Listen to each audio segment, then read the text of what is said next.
هنا التاريخ حبايبي، اعذروني بكلمكم بالوضع اللي انا فيه ده، لكن يعلم الله بقالي اكثر من 10 ايام تعبان راقد في السرير. اليوم بقلب في التليفون بتاعي لقيت واحد مسمي اسمه ابن السودان عمال يشتم فيا، بيقول لي يا بقرة مش عارف ايه بتاع. الله اعلم جعفر ولا ابو رهف ولا عثمان، مش عارف اسمه والله.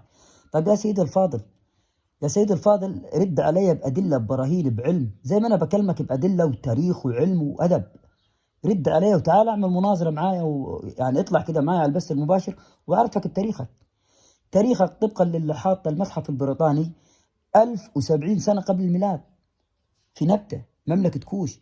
أنا تاريخي طبقا للي حاط المتحف البريطاني 2800 سنة قبل الميلاد. تاريخي أقدم من الكلام ده بكثير، لكن حنمشيه 2800 سنة قبل الميلاد. يا سيدي الفاضل، في علم اسمه علم المصريات بيدرس في جميع جامعات العالم، اسمه علم المصريات وليس علم السدونيات. في ألمانيا بس في 14 معهد بس بيدرسوا علم المصريات في ألمانيا بس.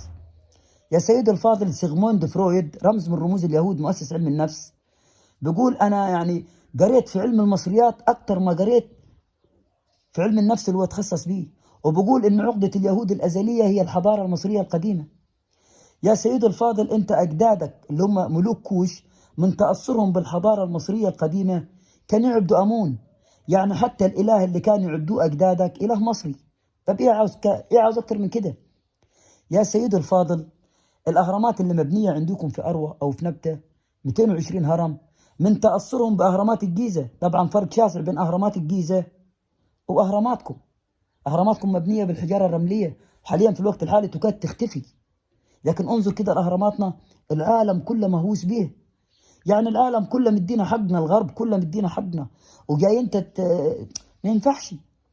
وبعدين رد عليا كلمني بأدلة ببراهين زي ما انا بكلمك كده بأدلة ببراهين، واستقيموا يرحمكم الله.